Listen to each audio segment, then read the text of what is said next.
Hello students, welcome to EPG Pathshala Biophysics.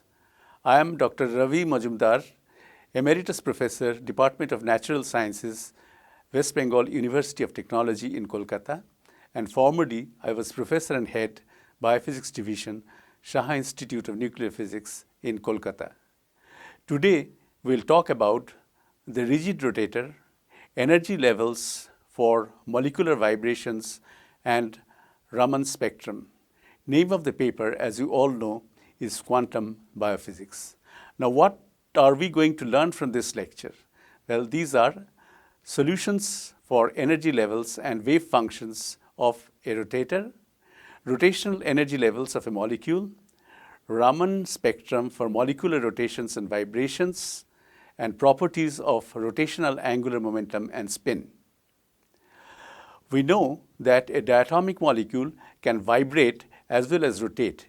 Since the molecules are governed by the laws of quantum mechanics, the rotational energy levels of a molecule, like the vibrational energy levels, are also discrete. Since these energy levels are much closer to each other, transitions from one level to another involve far infrared or microwave radiation.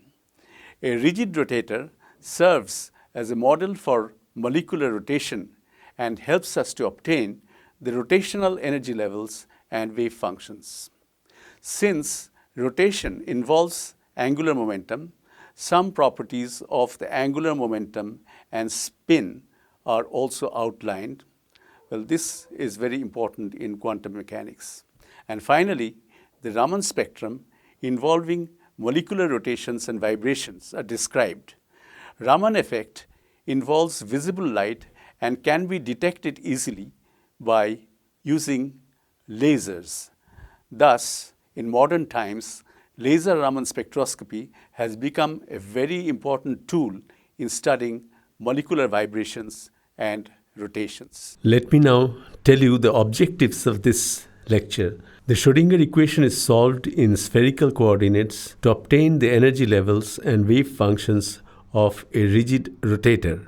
Rotational energy levels of a molecule are determined as these are the same for a rigid rotator having reduced mass of the molecule. Rotation involves angular momentum. Some important properties of angular momentum and spin are outlined.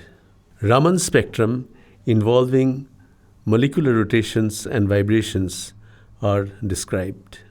Now let us discuss these topics one by one. The main thing to discuss here is a rigid rotator or a particle on sphere consists of a single mass rotating at a fixed distance r from the origin, so its motion is restricted to the surface of a sphere of radius r.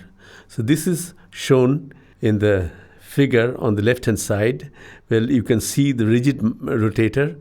The motion of the particle is restricted to the surface of a sphere of radius r. So this problem of rigid rotator is also sometimes referred to as particle on sphere. Motion on the surface of the sphere is two-dimensional in spherical coordinates since r is fixed. Well, it's very important to realize this point that you see when you are in Cartesian coordinates, well, you talk about two-dimensional motions when you are on a flat surface. But if you are in spherical coordinates, then motion on the surface of a sphere can be considered as two-dimensional because the radius is fixed and you have only two coordinates left when you are moving on the surface of a sphere. It's something like this, that when you are moving from Kolkata to London, for example, you see you are keeping the distance from the center of the earth the same. That is the radius, that is the coordinate r is the same, and you are only changing the coordinates theta and phi, which in geographical language means latitude and longitude. So it must be realized that the motion on two-dimensional, this motion on a spherical surface is two-dimensional in spherical coordinates, and that is why you see we work in spherical coordinates even though the Schrödinger equation looks complicated in spherical coordinates. Now, on the right-hand side, you can see a diatomic molecule, and as in the previous lecture, well, here also, energy levels of a rotator is the same as that of the rotational energy levels of a diatomic molecule. Because the molecule is not only free to vibrate, it's free to rotate also, and in quantum mechanics, the rotational energy levels are also discrete. So the rotational energy levels of a diatomic molecule is identical with that of a rigid rotator, provided you take the mass of the rotator as the reduced mass of the molecule. This is the same reduced mass which appeared in the last lecture while talking about molecular vibrations. The diatomic molecule can not only vibrate, but it has also the freedom to rotate about an axis passing through the center of mass of the molecule. Assume that the diatomic molecule has two atoms of masses m1 and m2 with fixed bond length r. The rigid rotator serves as a model for the diatomic molecule, provided its mass mu is equal to the reduced mass of the molecule, defined by 1 by mu equal to 1 by m1 plus 1 by m2, well, which can be rewritten as mu equal to m1 m2 divided by m1 plus m2. Transitions in rotational and vibrational energy levels of molecules show up in Raman spectrum as changes in frequency of the visible light used. In classical rotational motion, the energy of an object E is equal to L square upon 2I, where L is its angular momentum and I is its moment of inertia about the axis of rotation. So at the end, we'll talk about some properties of angular momentum which are important in quantum mechanics. Then we talk about Schrödinger equation in 3 dimensions, which we already did in one of the earlier lectures. So we just sort of rewrite the Schrödinger equation in 3 dimensions. So in spherical coordinates, well, as reference is lecture 3, we found that the time-independent Schrödinger equation can still be expressed as del square psi plus 2m by h cross square times c minus v psi equal to 0, where del square, that's the operator, which looks simple in Cartesian coordinates, becomes quite complicated in spherical coordinates, as you can see on the screen. You see, but in spite of this, it is more convenient for us, as I said, work with Schrödinger equation in spherical coordinates when you are talking about motion with spherical symmetry. Now, how are wave functions normalized in spherical coordinates? The volume element dx, dy, dz in Cartesian coordinates translates into the volume element r squared sine theta r dr d theta d phi in spherical coordinates. Well, I am not going into the proof of this, but it can be shown that this is the volume element r squared sine theta dr d theta d phi in spherical coordinates. So the normalization condition becomes a triple integral of psi, then r square, it's psi square, r square sine theta dr d theta d phi equal to 1. Now we write psi r theta phi is equal to the product of 3 functions. One is r, which is a function of small r. The other is theta, which is a function of small theta. And the third one is phi, which is a function of small phi. So considering probabilistic interpretation of wave functions, a separation like this is plausible. This gives, the 3 conditions, the 3 integrals which you can see on the screen. So these are the usual normalization conditions, you see, which we will be using in getting the normalized wave functions. Now we talk about the equations for a rigid rotator.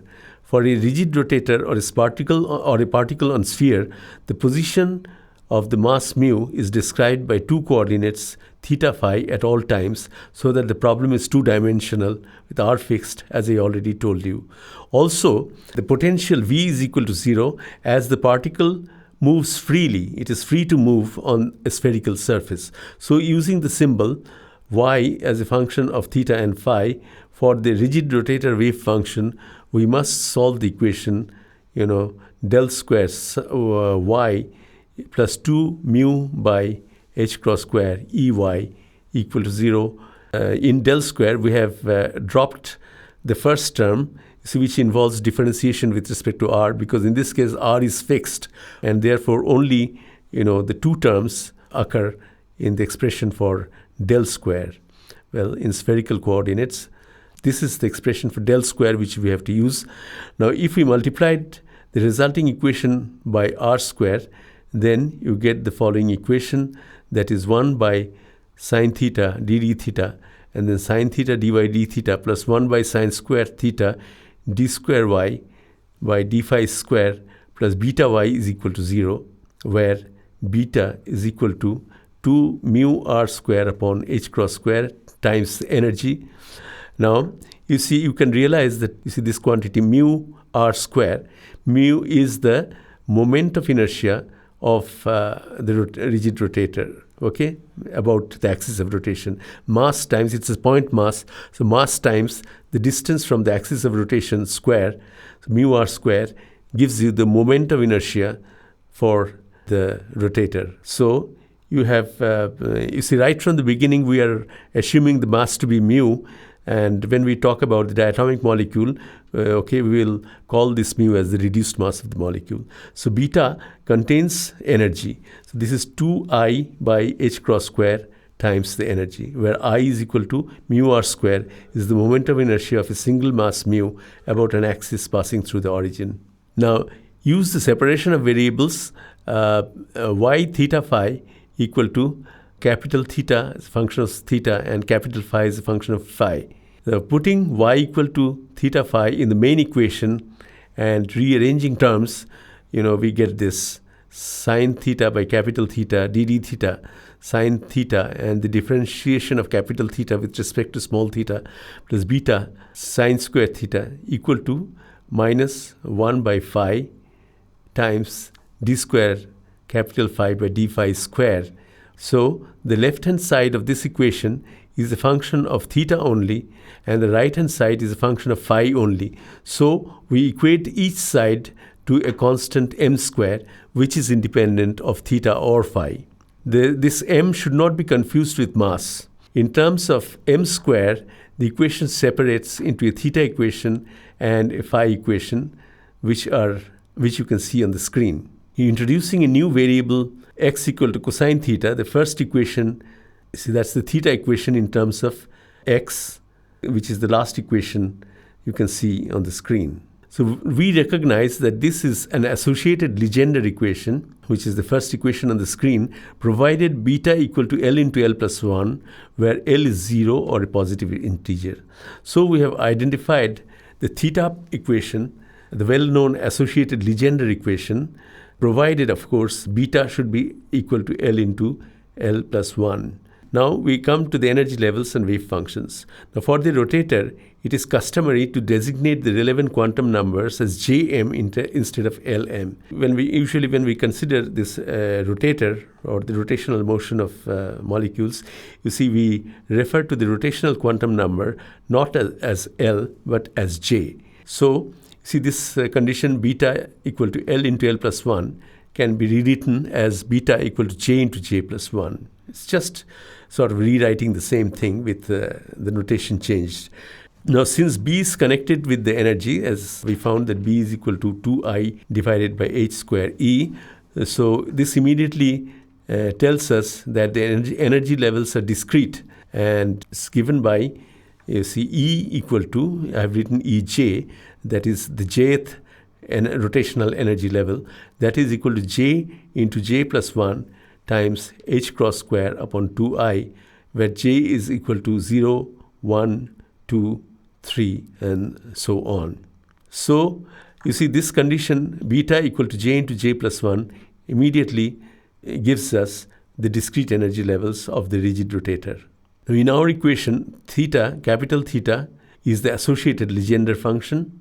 Using the known property of the associated Legendre functions, the normalized wave functions becomes this. Okay, so these are the normalized wave functions, and in getting the normalization factor, we have used the known properties of the associated Legendre function.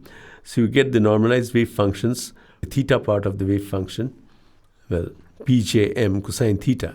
These are the associated, Legendre functions, where the modulus of m is less than or equal to j.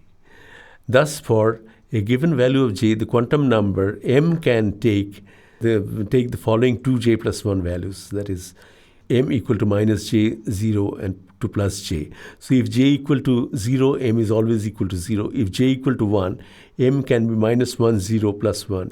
If j equal to 2, then the quantum number L can have 5 values, that is minus 2, minus 1, 0, plus 1, plus 2, and like that. So that the energy levels are degenerate, okay?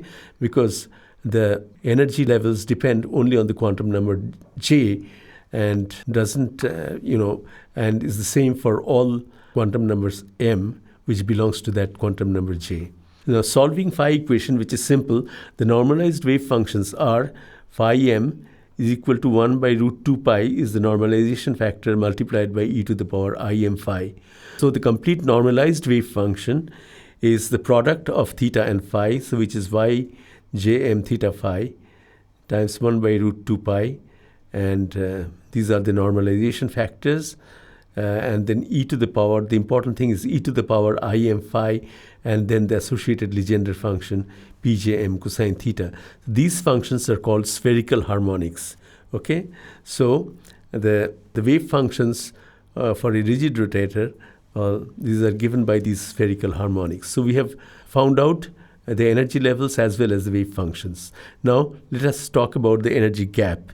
And therefore the energy gap for any given rotational transition from j to j plus 1, well, you can find by subtracting ej from ej plus 1, and the result you get is h cross square by I times j plus 1, which is equal to h square upon 4 pi square I times j plus 1, where I is equal to mu r square and 1 by mu equal to 1 by m1 plus 1 by m2 if you are considering a diatomic molecule. Now the selection rules, well, I'm saying this without proof, that here again the selection rules are j equal to j plus minus 1, that the rotational transitions can take place from the first level to the second level, from second to third, but it cannot make a direct transition from first to third, okay? So this is the meaning of this selection rule.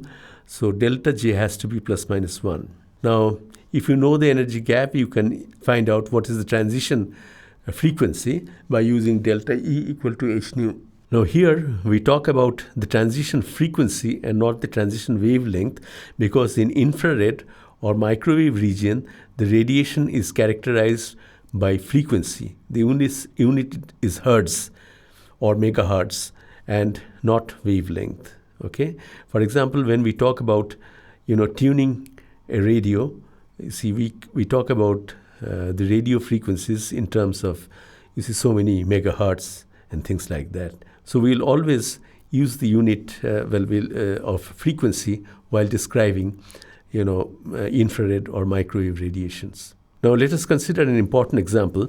Well, let me tell you that this transition in rotational energy levels of a molecule, okay, this was very useful in calculating the bond length of diatomic molecules. So here is an example where you are asked to calculate the bond length of the carbon monoxide molecule. So the example is as follows. It is observed that the transition from j equal to 0 to j equal to 1 rotational states of carbon monoxide causes absorption of microwave radiation at 1.2 times 10 to the power 5 megahertz.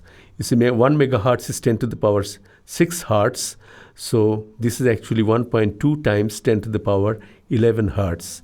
So this is observed that there's a rotational transition from j equal to j plus 1, and this happens, due to absorption of microwave radiation of this frequency.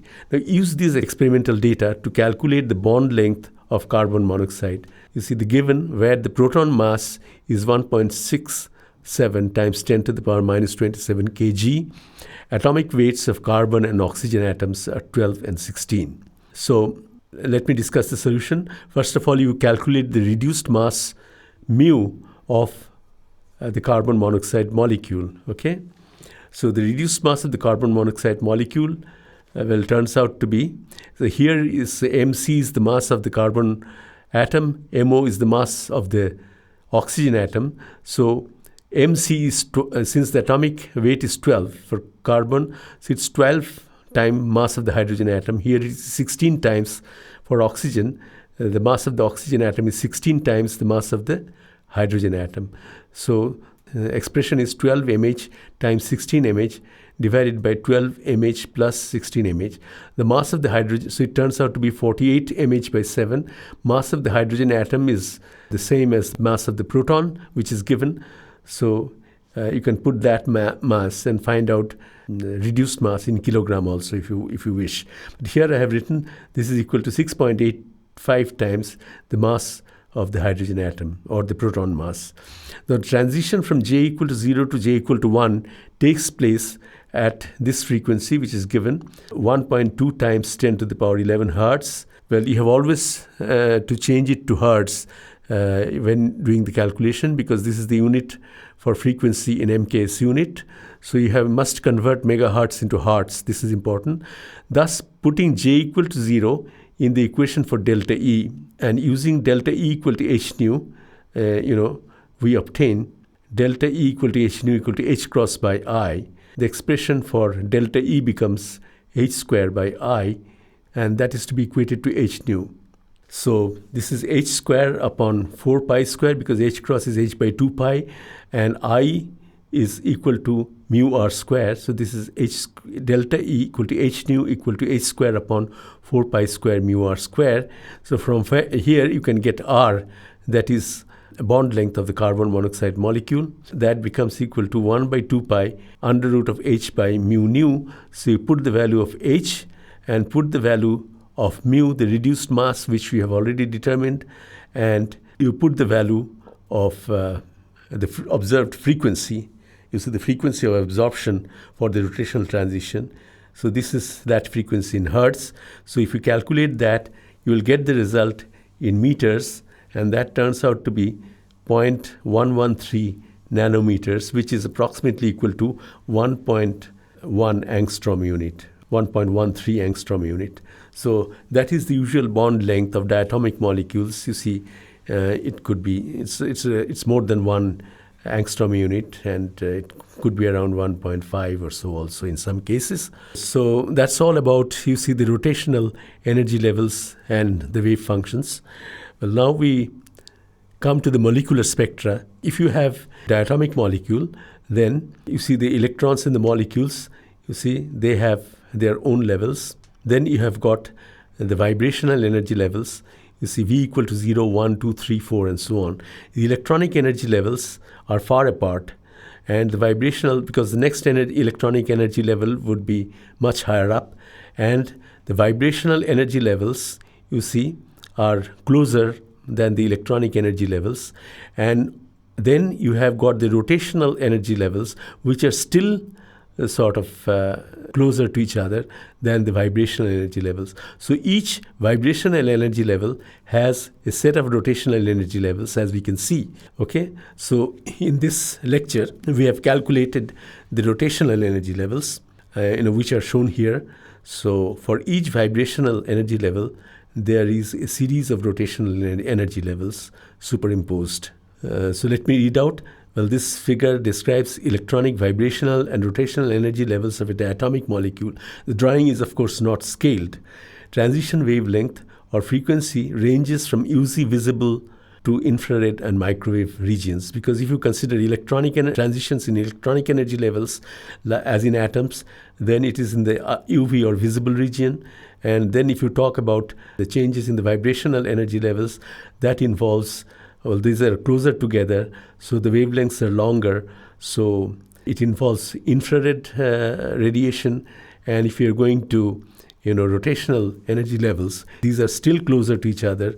And therefore, the transition wavelengths are still longer.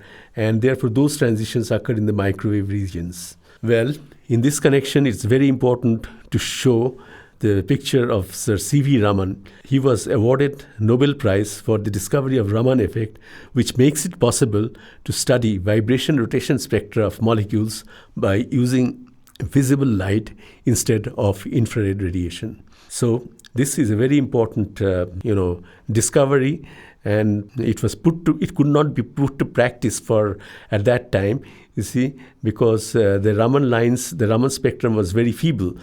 But after the discovery of laser, you see, Raman spectroscopy has become very useful. It's called laser Raman spectroscopy, as we'll talk about it. That's very important in sort of analyzing the rotational vibrational spectrum of molecules. Raman effect is a very important discovery. It helps us to study vibrations and rotations of molecules by using visible light. This is very important, that visible light can be used instead of infrared light. The scattered light suffers a change in frequency due to inelastic collisions with the molecules, causing transitions in vibrational and rotational energy levels.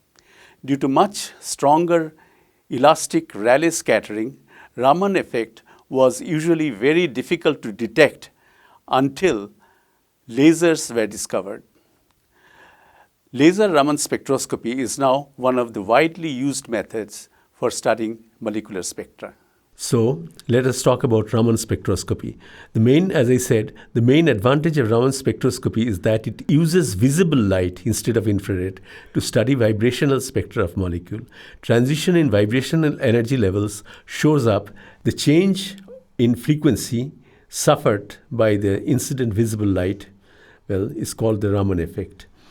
When visible light of frequency nu passes through a transparent medium, most of the light is scattered with the same frequency, which means with no energy loss. This scattering is elastic scattering. It's called Rayleigh scattering. The C.V. Raman showed that a small fraction of light is scattered with a different frequency nu prime, involving energy loss. And you see, if there is a change in frequency from nu to nu prime, which means that there is an energy loss, which is h nu minus h nu prime. So this is equal to h times delta nu. So delta nu is the change in frequency. So since there is an energy loss involved in this process, so this by definition is inelastic scattering. So one says that Raman scattering is inelastic, where the quantum of energy delta E is absorbed by molecules present in the medium for a vibrational transition. The frequency change delta nu is called Raman shift, or the Raman frequency. So this energy delta E, which is lost by the incident light, it is used in causing vibrational transitions, and we shall see it involves rotational energy levels also. So Raman frequency is usually in the range 200 to 500 centimeter inverse, which belongs to the infrared region. Here I am using a different unit for this range, 200 to 500 centimeter inverse. See, let me tell you that in infrared spectroscopy, energies are expressed as wave numbers in centimeter inverse. Okay, this is just a matter of convention. The spectroscopists who deal with infrared light, you see, they measure the energies. It's convenient for them to express energy in terms of wave numbers or centimeter inverse. So how do you find this? So if the energy is E, so you divide it by h cross c. And this is the energy E expressed as wave number in meter inverse. Okay, and then further divided by 100 to get the result in centimeter inverse. So you divide the energy by h cross c and again divide it by 100, and that will give you, the energy in centimeter inverse. So this is 200 to 500 centimeter inverse is usually the range for the Raman frequency. So this is the Raman shift given in centimeter inverse. So here you can find that, there is a very central strong peak, which is due to Rayleigh scattering, which is elastic scattering, where the incident light doesn't suffer any change in frequency. And then you have the Stokes lines, which are the main responsible for, the absorption spectrum. So sort of plotted the Raman shift or the Raman frequency. So on the left of this Rayleigh scattering, well, you have the Stokes lines. So these correspond to, the absorption of the incident light for various vibrational transitions.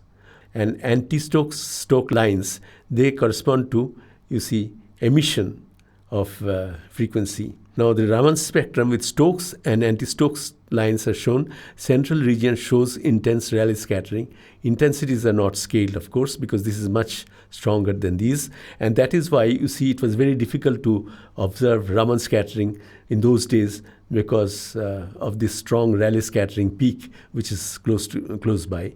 Now, in the visible region of scattering light, the vibrational transitions in molecules appear as a series of faint lines on the long wavelength side of a much brighter light due to Rayleigh scattering. These lines in Raman spectra are called Stokes lines, which indicate absorption of light. So I'm just reading out, just to summarize what I said.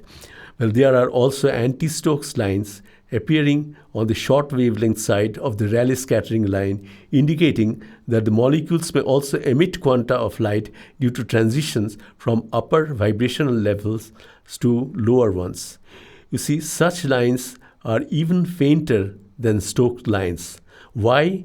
This is because the upper energy levels are much less populated. So there are there are lesser number of molecules in the higher energy levels. And therefore emission lines are much weaker than the absorption lines. So that is why the Stokes lines are stronger, anti-Stokes lines are weaker. Now in real life, Raman spectroscopy gives vibrational rotational spectrum. Well, we're talking that these lines are due to vibrational transitions, but I showed you a slide, where we showed, the rotational energy levels also, along with the vibrational energy levels. I think I'm going to show it once again. But before that, let me read this out to you. In real life, Raman spectroscopy gives vibrational rotational spectra of the molecules, as the closely spaced rotational energy levels are inherently involved for each vibrational transition of a molecule. As higher rotational levels are thinly populated, a few fainter lines cluster together at each Raman line. Spacing of these fainter lines in the Raman spectrum are guided by different selection rules, delta J equal to plus minus 2.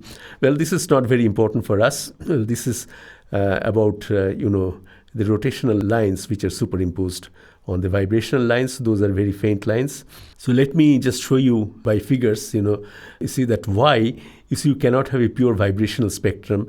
When we talk about vibrational spectrum, you are actually talking about vibration rotational spectrum, because the transitions can take, from any one of these levels here to one level here. Because of the selection rule, you cannot have a transition from J equal to 0 to J equal to 0.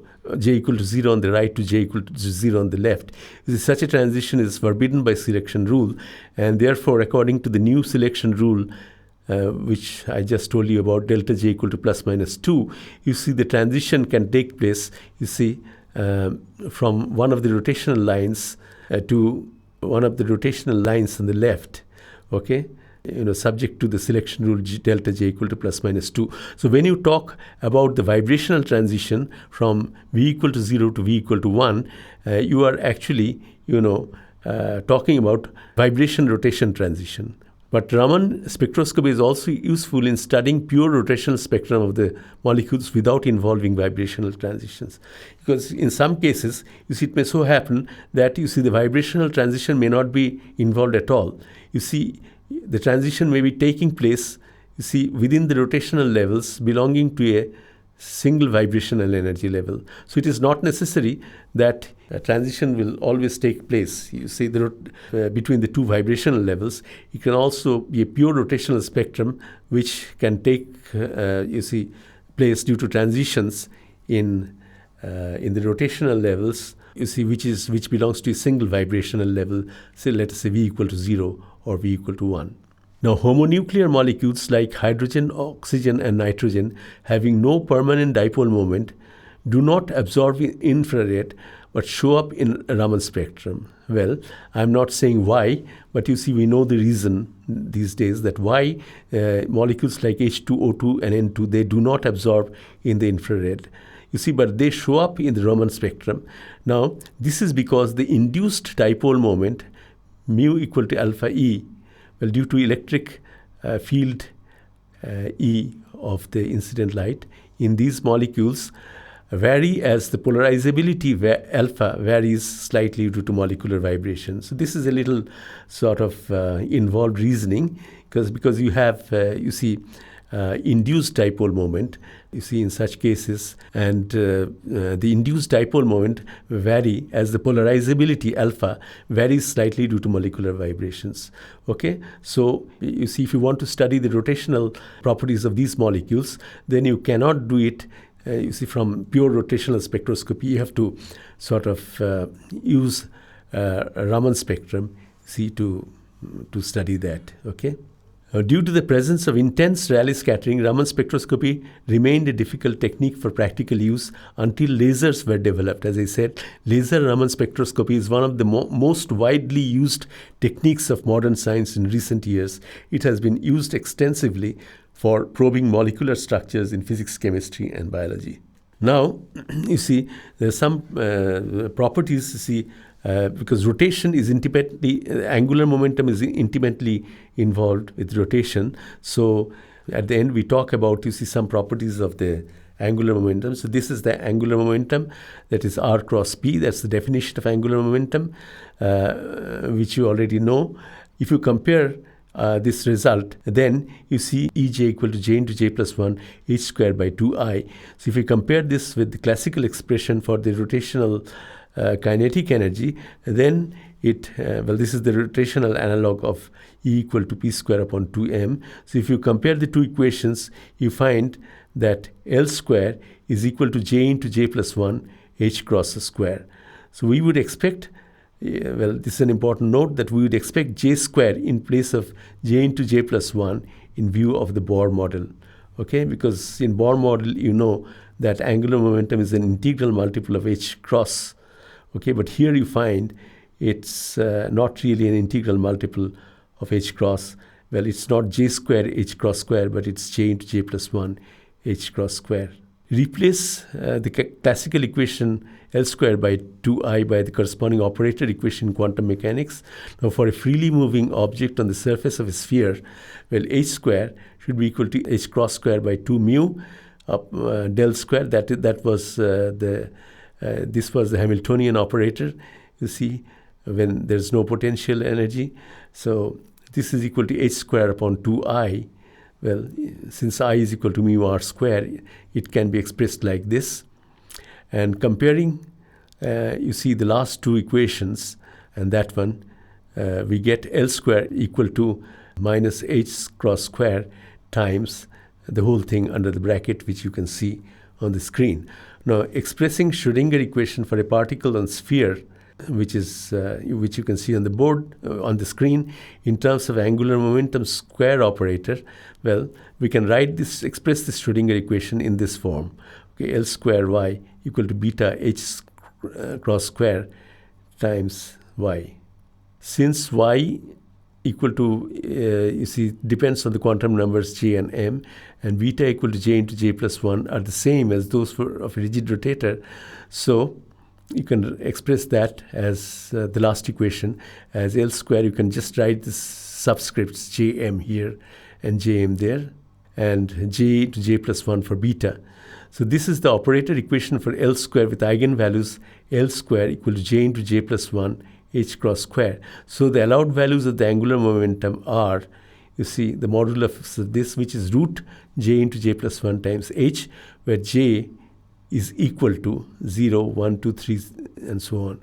So note that j equal to jh, which you would expect from the Bohr model, is a good approximation for large values of j only, when j into j plus 1 becomes approximately equal to j square. Otherwise, you know, j into j plus under 1 h cross, this is the right expression and not j h cross. The operator form of the z component of the angular momentum, you can write, is just simply you have replaced px and py. Well, this is this is a three-dimensional problems. So you have x, y, and z component of the linear momentum as well. So you have replaced this by the corresponding operators, and you get the angular momentum operator z. In spherical coordinates, you see it becomes Lz equal to minus IH cross dd phi. So if you operate this on the wave function y, then you see you have to differentiate this with respect to psi. The last equation on the right side, you have to differentiate e to the power im phi with respect to phi. And so that's what you have done. Differentiating the exponential function and rearranging term, we get this equation. So the allowed values of the projection of angular momentum on the z-axis are Lz equal to mh cross. See, where m has 2j plus 1 values, that is j minus 1 and so on to 0, and then it goes to minus j. So what are the important results? You see, the important results are that the two equations, so these are the two, eigenvalue operator equation or eigenvalue equation as you can call it. You see, these indicate that the operators L square and Lz have the same set of wave functions or eigenfunctions, and so they commute, okay? Because in one of the lectures previously, you see, we showed that if two operators have a common wave function, then the two operators must commute. So here those two operators are L square and Lz. They have the same eigenfunction or the same wave function, and therefore they commute. So this is a very important property. Well, so these are, according to Heisenberg uncertainty principle, these are simultaneously measurable quantities with sets of eigenvalues j into j plus 1 h square and mh cross. So this is the most important result here, you see, under the heading of angular momentum. Now because this leads to vector model for angular momentum, which can be visualized pictorially. So in the next slide, you see, so we talk about the vector model for angular momentum. The orientation, you can find out what are the orientations of the angular momentum L. You see, these are described by the angle theta. So Lz equal to L cosine theta. So cosine theta equal to Lz by L. So Lz equal to mh cross, and L is equal to j into j plus 1 root h cross. So h cross cancels, and you have this expression for cosine theta. So for j equal to 1, you have cosine theta equal to m by root 2. You put j equal to 1, so m by root 2. So when j equal to 1, m can be 1, 0, and minus 1. So there are three possible orientations corresponding to j equal to theta equal to 45, 90, and 135 degrees. Well, these are the values you obtain for the angle theta, you see, for these values of m. So similarly, j equal to gives 5 orientations in space, j equal to 3 gives 7 orientations, and so on. In each case, the angles theta with z-axis can be determined in the same way. So now I'm going to show the actual, the geometrical or pictorial representation of these three angles. You see, for the case j equal to 1, you can have three orientations, 45, 90, and 135 degrees. So that is what you can now see on the screen. So you see the three orientations, you see, are shown by these red arrows. These are the three orientations possible, you see, of the angular momentum vector have these three orientations, and the corresponding projections on the z-axis, well, these are m equal to 0, minus 1, and plus 1, or Lz equal to 0, minus h, and plus h. So this refers to j equal to 1, and three possible orientations of the angular momentum vector. So these are these angles. So this is 45, and the next angle it makes with the z-axis is 90. This makes an angle 135. Now you see electron spin. Spin is a special case of angular momentum. That is, electron has intrinsic angular momentum s equal to half in units of h, and this is called spin. Instead of j, the symbol s is used for spin angular momentum. The spin has only two allowed orientations. Well, since 2s plus 1 is 2. So you see cos theta is sz by s, just as before. So instead of m, I have written ms. So ms divided by root s S plus 1. So for S equal to half, which is the only possible value, see, because the electron has spin half. So cosine theta is 2 ms divided by root 3, where ms can be plus minus half. So these refer to spin up and spin down electrons, because when we talk about electrons, we say it has two orientations, spin up and spin down. So the actual orientations with z-axis are given by 55 and 135 degrees, and these are shown in the next figure. Okay, this spin up and spin down, and you see these have orientations. One is 55 degrees with z-axis. The second one is 135 degrees with the z-axis. So this shows the spin, and the projections are plus minus half h cross, you see. So if you have, in an atom, you have electrons which has angular momentum also. Well, if it is a 1s electron, well, L is equal to 0, so it has no the total angular momentum of the electron is due to spin only. But if you are considering p electron, L equal to 1, then the total angular momentum, you see, is the vector sum of the orbital and the spin angular momentums, and that is what it is shown here.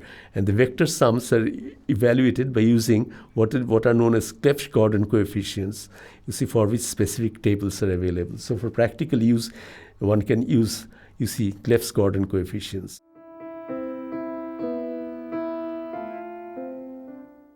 Let us now summarize what we have learned from this lecture.